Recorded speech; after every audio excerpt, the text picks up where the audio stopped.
ازيكم يا بنات، عاملين ايه؟ يا رب تكونوا بخير. تعالوا بقى اوريكم جبت ايه من عند يلا شوبينج.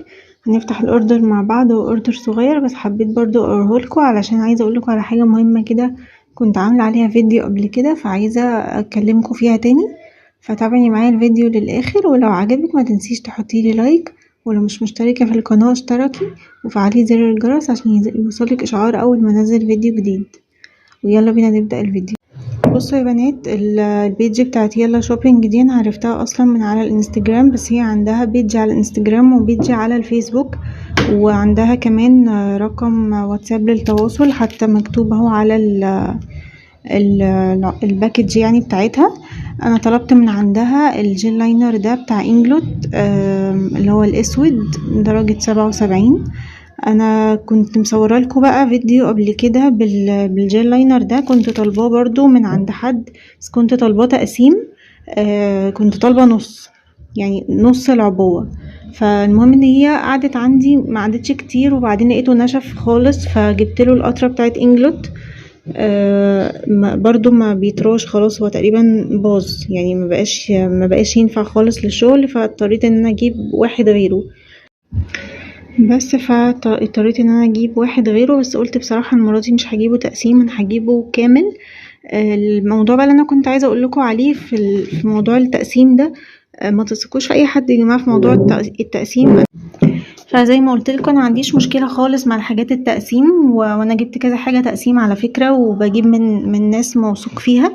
بس هي كل الفكره في موضوع الجل، حاجات الجل دي بالذات، هي ممكن السيلر تكون اصلا فاتحه الباكج بقالها فتره وعرضاها طبعا على البيج بتاعتها، فهتيجي انتي تاخدي اللي هي كانت عرضاه بقاله فتره، ده مش هيقعد معاكي كتير، هيكون نشف. فهو واضح كده ان هو ده اللي كان حاصل معايا. انا كنت مصوره لكم قبل كده فيديو، بس فزي ما قلت لكم يا بنات ان انا جبته كامل احسن. حاجات الجل دي هاتوها كامله احسن، بلاش تقسيم. وجبت كمان من عندها، هي البنت اسمها اسماء، جبت البراش دي بتاعه الجل لاينر برضو، دي من بيلي. البراش دي نوعها حلو قوي، وبصوا هي رفيعه ودقيقه جدا، فهتبقى حلوه قوي لرسم الايلاينر. وهي بقى بعتت لي دي كادو، عايزه اشكرها برضو عليه.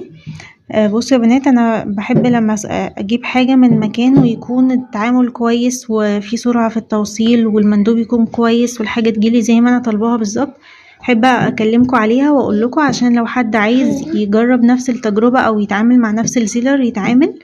انا والله بقول لكم الحاجه بامانه، لو في اي حاجه كانت مش مظبوطه او في حاجه مش تمام في الاوردر او كده ما كنتش هطلع اتكلم اصلا، او كنت هقول لكم يعني عشان محدش يتعامل او لو حد.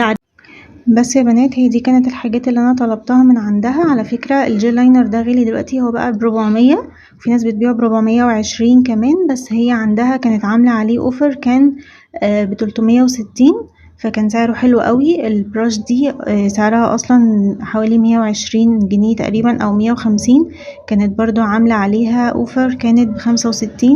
فهي بتعمل اصلا على طول عروض واسعارها حلوة قوي بصراحة، ودي الارقام بتاعتها لو حابين تاخدوها سكرين شوت وتكلموها. وانا برضو هحط لكم اللينك بتاع البيج بتاعتها على الانستجرام وعلى الفيسبوك، هحطها لكم في صندوق الوصف عشان لو حد حابب يطلب من عندها حاجه. بس يا بنات، هو ده كان فيديو النهارده، مش عايزه اطول عليكم اكتر من كده، بس هو ده كان الفيديو الريفيو بتاع النهارده، ويا رب تكونوا استفدتوا منه، واشوفكم على خير ان شاء الله في فيديو جديد، وباي باي.